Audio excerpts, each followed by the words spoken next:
Hey everybody, welcome to another edition of Across the Pitch. I am Mike Breer with my co-host Dave Miller. We are doing a recorded episode Yo. tonight due to our busy scheduling restraints, but we're here. We're gonna drop this on Thursday night. So today is Tuesday, November 16th. Dave, how you doing today on this Tuesday morning for you? Wednesday morning for me. That's true. I'm alright. I mean, obviously, not a great night of football, obviously being, but I got paid more than I expected. I was about to take my final paycheck in my old job, so there's There you always go. always something to look forward to. That's good to How are hear. you doing? Yeah, I'm good. It's it was kind of a quiet week for Union fans. We really didn't have too much to talk about. We know Daniel Gazdag is doing well overseas in Hungary, so that's always Yeah, optimistic. Andre Blake getting some recognition for goalkeeper of the year finalist. So again, that's something just to kind of tease us and pass the time. But like I said, it's Tuesday, November 16th, which means the first round of the playoffs is just a couple days away now. I should be in attendance in the press box to cover the match for AAT Sports, so that's pretty exciting. But before we kind of get into the yeah, playoffs, we never really discussed the preview or the review rather of NYCFC, the final game of the season. So we'll talk briefly on that. As you guys know, we pulled off a draw at Yankee Stadium. Dave, now that you've had about a week or so to think about it, what are your reactions off the end of the season? it's a frustrating one. I feel. I mean, obviously, I think it's great that they came second. I don't think you can even deny that. Obviously, it's fantastic considering that like they somehow went from like they were ninth. They were literally ninth. They were at risk of not making the playoffs, or at least not having a home playoff game, having started the season so well. And they went on that slump that lasted probably 3 months, and to actually can't end up coming second with that late flurry at the end of the season, you can probably credit it as well to a couple of teams like Nashville and NYCFC dropping points and struggling as well. But I think it's a season. It's Jim Curtin and everyone can look back with incredible pride at how they've managed to balance everything upon each other really. The Euros, the CONCACAF Gold Cup being played, their own CCL campaign, international breaks in between that they've had to play without 7, 8, or 9 players, and they've Yep. still managed to come out, even if they haven't won, looking decent, looking positive, and even and players out on international duty. The young guys like Paxton Aronson, Nathan Harriel came in, made crucial plays in the game, turned up winning the game. Do you know what I mean? Overall, I think it's a positive sign. And one worry is the fact they can't win on the road, even against 10 men. Yeah, so when we recorded our show the previous week, one of the things I mentioned that I wanted to see was that the Union could get a lead and then hold a lead. And once again, that was not able to be Yeah, accomplished. They go up 1-0. They get the red card. I think it was like the 26th minute or the 30th minute early on.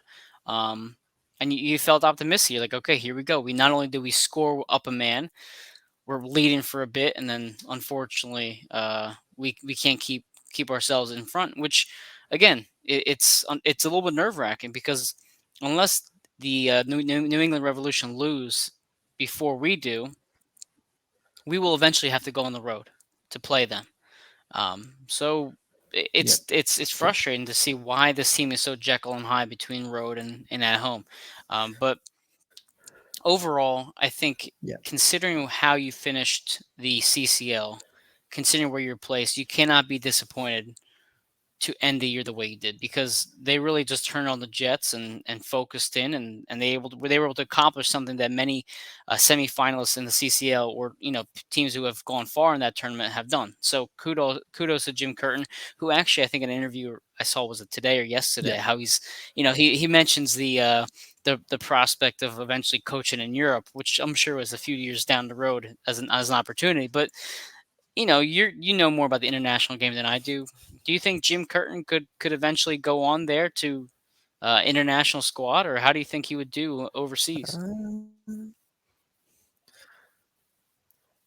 Obviously, I think I don't know what sort of level he'd go to. I mean, I don't think he'd be able to manage at the top leagues of the European leagues, maybe a lower standard.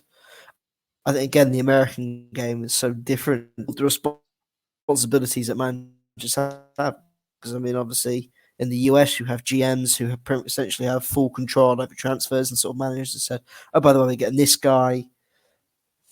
Do that with you will." That's essentially is sort of the plan of a GM and head coach. The head coach doesn't really have much say on the players that are brought in. You just do what you've got to do. Whereas in Europe, he'd be more. It depends where he's at. I mean, if he ends up being a manager as opposed to a head coach, he'd be more responsible for the scouting side of things. He'd have to get his own set of scouts to go find players. It'd be up to him to take responsibility for like the transfer.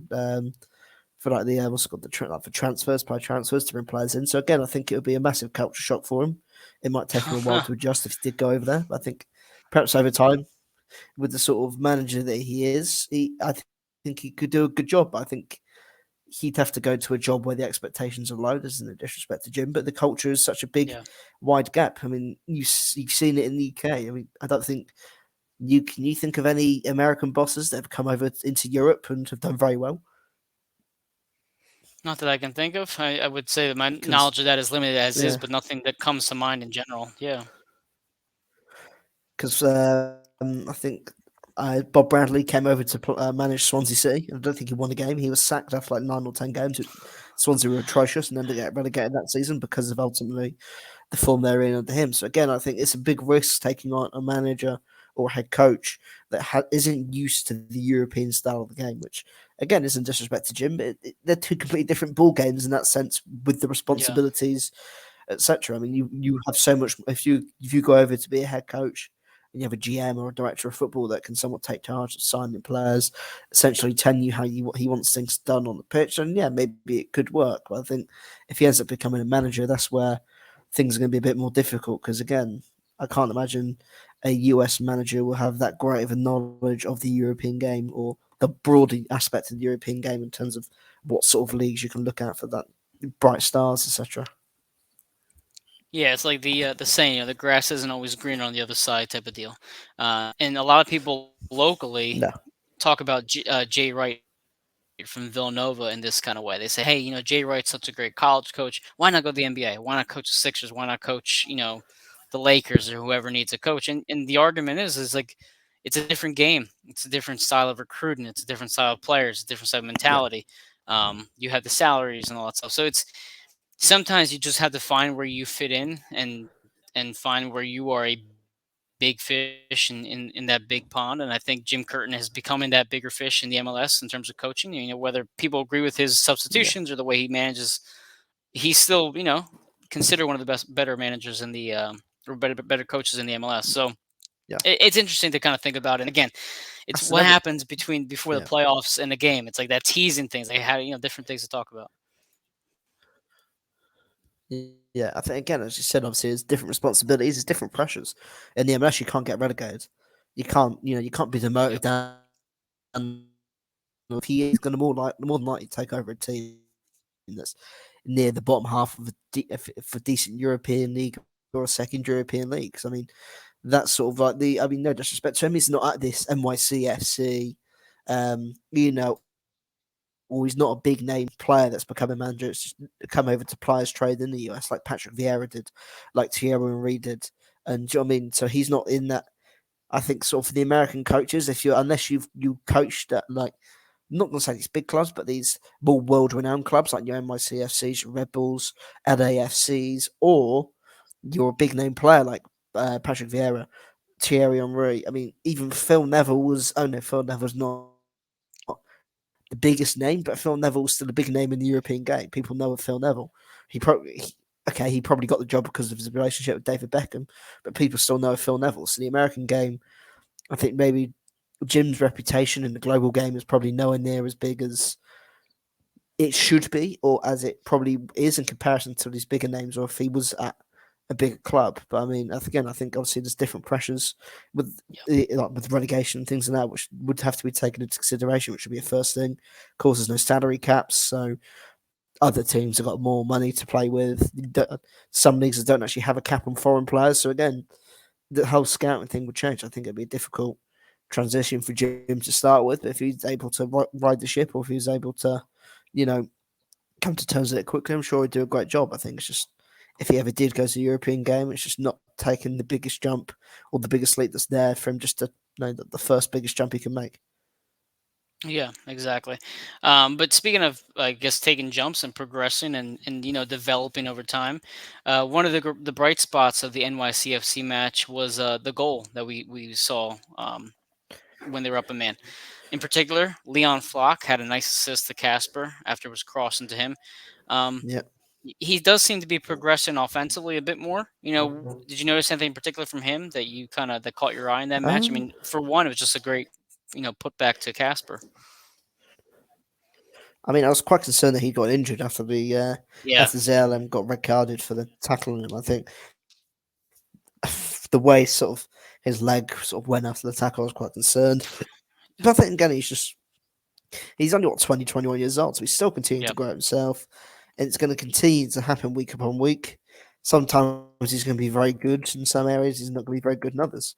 That's what happens with younger players. That they 1 week they're very good at one thing, the next week they're very bad. But I think that week, I think was it last week or the week beforehand, Leon was the was it when Leon was somewhat the star for another reason that week. If anyone Oh, hasn't seen the Day in the Life of Leon Flack or the Leon Flack show, I think that was probably his bigger moment that week.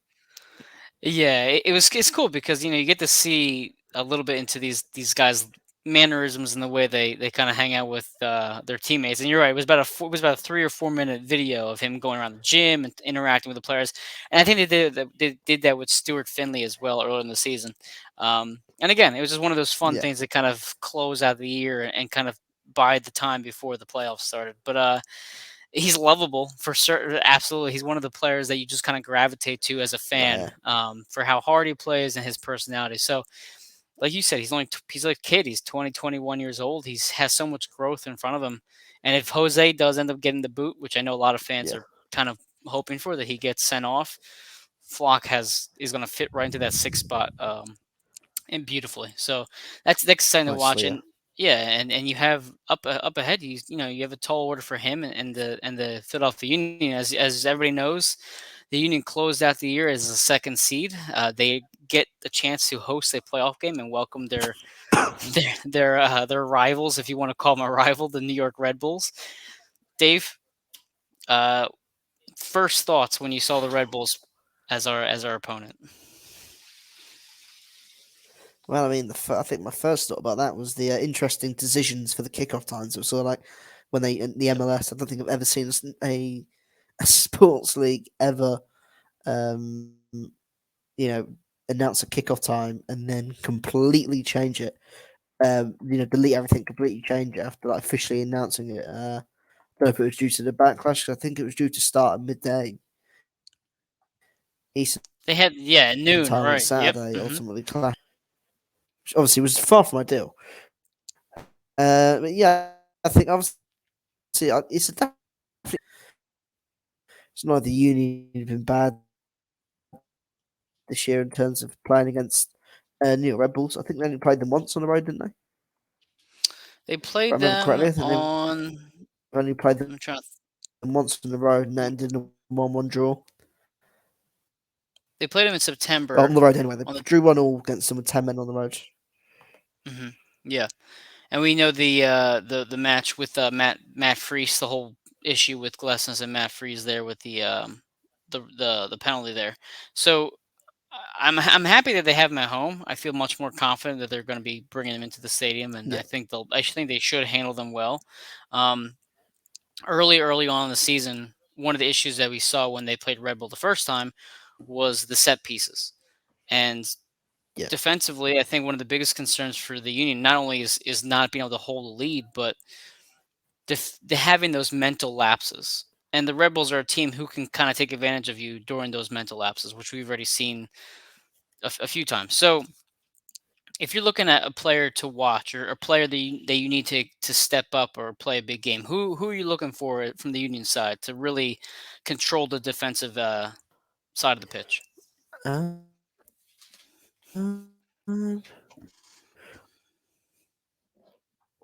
I think in terms of again, Red Bulls aren't a bad team. They, they've got some good players. Obviously, of course, they got some good players, and obviously they're in the MLS playoffs. But they caused the Union issues earlier in the year as well. So it's not as if they're a poor team in that sense. They won't just roll over, as we saw in the playoffs last year. Teams aren't just going to roll over because you're better than them or a higher seed.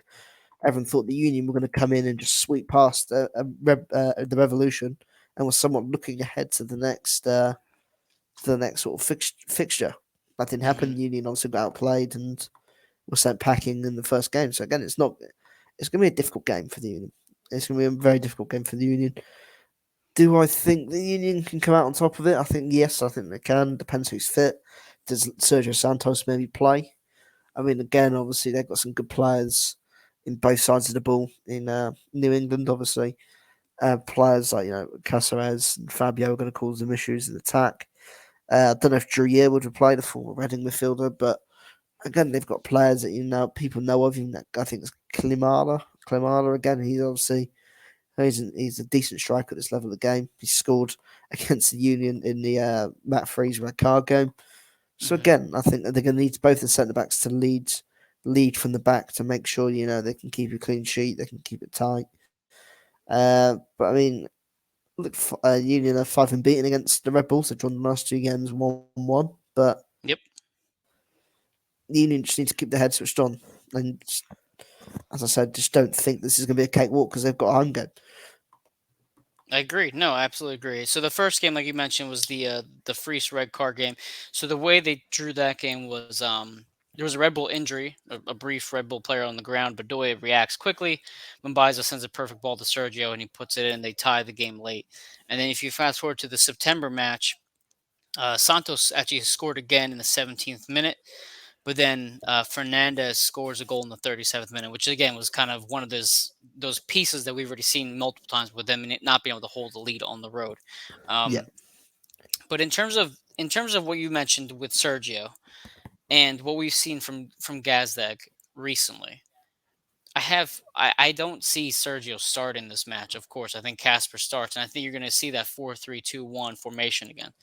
Jim does have a tendency yeah. to, once he finds that habit, to stick in that habit. And his formation, as of now, has kind of brought him to where he is at this moment in time. I don't see how you can justify going back to the old formation, considering how much better Daniel Gazdag is playing currently. Kind of why, if it ain't broke, don't fix it type of thing. I mean, do you agree with that formation going into this weekend? I think again, if it ain't broken, don't try and fix it. Again, the Union have actually looked good since the no, since they exited the CCL. We're down to one striker and we're using the Christmas tree formation. Who behind the strikers was Arrow, Gazdag, and Paxton Aronson. They've all done a job. They've all looked good. So Hmm. I think there's no reason to change a bit of form of himself recently. As you mentioned before, he's looking quite good in terms of creating opportunities, even scoring a couple of goals, but just just helping the Union create opportunities, getting the Union out the pitch. So fingers crossed he can carry on doing what he's doing and into his playoff game. Hopefully, Jim doesn't change what's not broken. I mean, obviously, there's going to be that temptation because Sergio's going to be fit. Sergio can play. He has that extra. He had some. He's a bit more dynamic. He adds something extra to your game in terms of attacking the opposition. But again, if it's not broken, they'll fix it. So I mean, if they're going to, I hope they stick with the Christmas tree. I wouldn't be shocked if he does go for the diamond and plays with Sergio and Casper up front. But I mean, either or, I don't really mind. I mean, obviously, the fact you have Sergio just opens up the game a bit more, puts them on their toes a bit in terms of how high they press the unit up the pitch.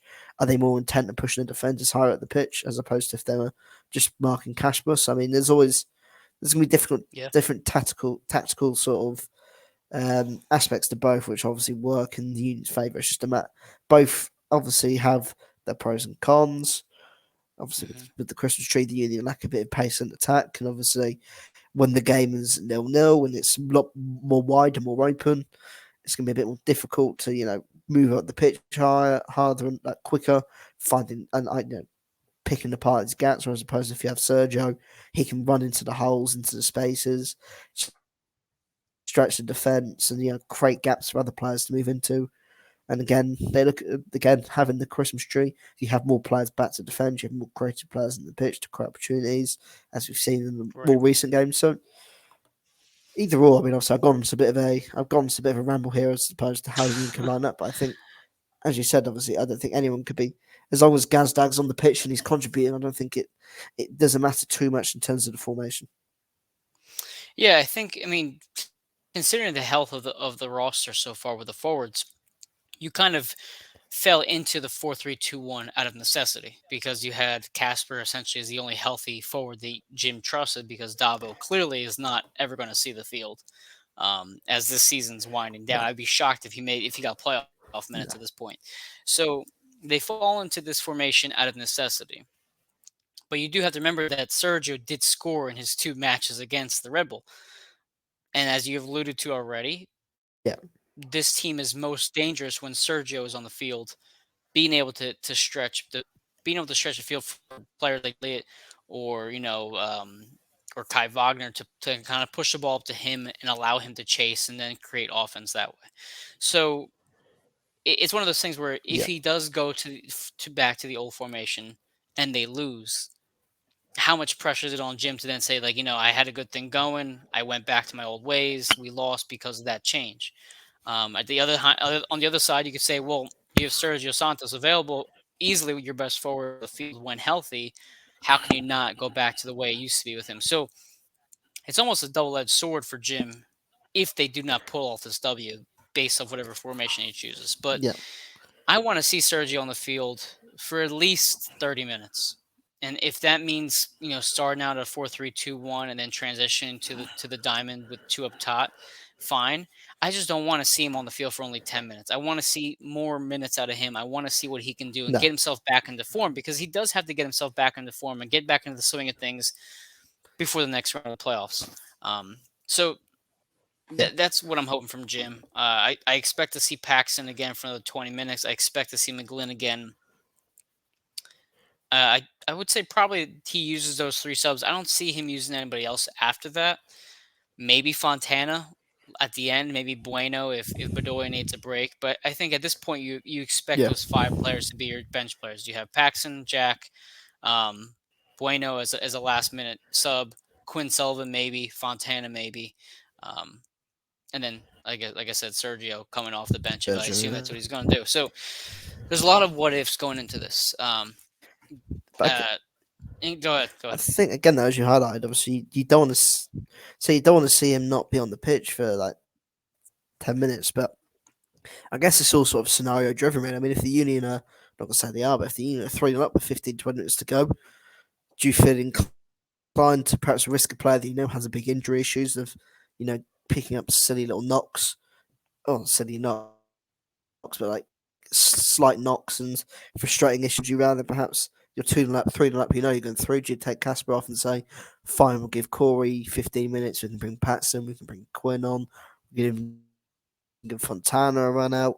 Do you know what I mean? It's all situation based. If the Union can not, the Union don't have to bring Sergio on if he's a sub, I think that's probably a win because then obviously he's safe for another day and he can be used in the next round if they need him to be. But I think, as you said again, he scored twice and he scored two in 2 games. One was Yep. actually off the bench against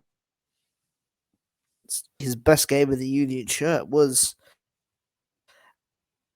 with Sergio Santos in the pitch and playing behind the two strikers. If you obviously remember him creating the chances, scoring the penalty, Sergio that nice third goal. So again, he's obviously he's had good moments playing alongside Sergio, so that could maybe influence Jim's decision a bit heading into such a big game. But That's true. I think again, as you said, I think the substitutes would probably be the usual suspects. You might see Nathan Harry off for 10 minutes or Stuart Finley if they need to keep the game tight as we usually do. So I mean, obviously there's so many question marks going into such a big game because this isn't like your usual MLS game where you can fall back on in the next game.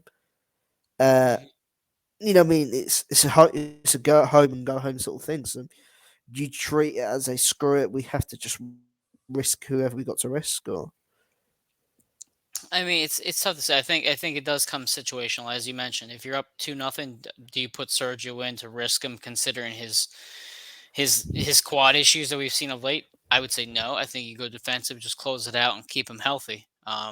Even though I want to see him get back into the flow of things, I do want to see a healthy Sergio in the next round because you are going to need him. It's as simple as that. And you don't why bring him on when you're up 2-0 and then have him get hurt after 10 minutes. So it'd be something over something dumb. So. Um, I think absolutely I will be okay with it if it's in that situation. If it's a 1-0 game, I want to see him on the field, help extend the lead because that's also been a problem with this team is scoring that second goal, pushing an opponent away rather than just letting them kind of hang around, which they've done already multiple times on the road. So we'll see. In terms of scoring predictions, or who do you think is going to score the goal? What do you think the final score is going to be? What are your thoughts there? I think it's a tough one. I mean, again, I think always it's always going to link on the back of your mind is that playoff game last year, Hmm. whereas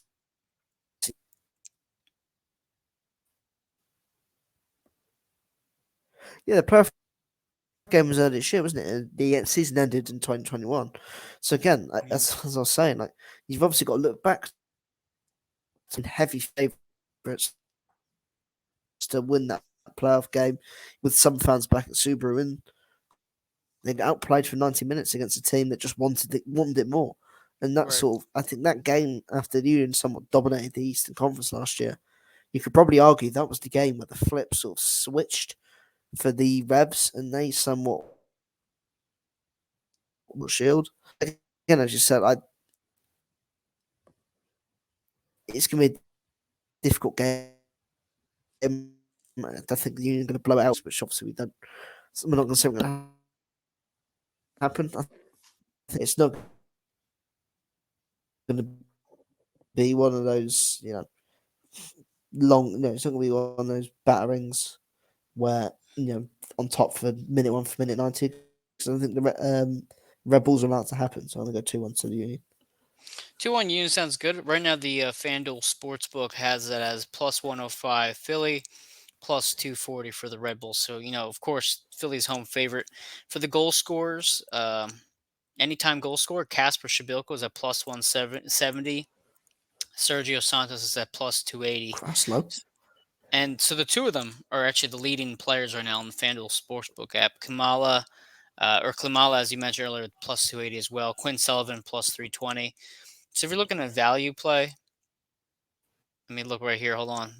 Daniel Gazdag, who's been on fire lately, plus 600. If you're looking at a value play for betting, I would probably put money on Daniel, considering how well he's playing right now. He's been scoring for us. He's been scoring for the country. So now it's a matter of whether he can score in the playoffs as well. So if you're listening to this now on Thursday, maybe the line has moved a bit, but I would say it's probably not. I would go with Daniel Gazdag as your anytime goal scorer. And if you want to even risk it more, the first goal scorer of the game, Daniel Gazdag is at plus 1200. So it's double what he is for the anytime. So you can always put it down for both of them if you really are out that optimistic in that sense. But I think at home in front of a sold out crowd, I'm going to go 2-0. I think they're going to put them away. They're going to flex their muscles. I like the way they've played recently at I like home. it. Um, I'm just optimistic. I'm feeling good about it. I don't want to see them give up any stupid goal to make it a 2-1 game. I want to see Andre get the sheet. So maybe I'm more optimistic than I am realistic. But I do want to say 2-0. I'll have Daniel Gazdag score one, and I will have let's see. I'll do Kai Wagner as the other goal. So just throw that out there. Can mix it I up a like little it. bit. See if our MLS All Star can put one away for us. But before we close out the show, I know it's just a quick show today since we're only really previewing the playoff game. Any last second Oh, thoughts can for this match on I Saturday? Yeah, quickly go just ahead. Go ahead.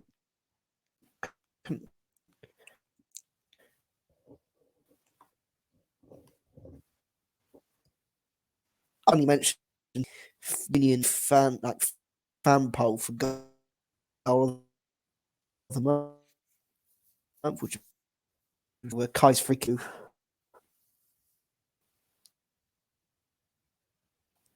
Daniel's nice curling shot from the edge of the he scored. I think it was Minnesota.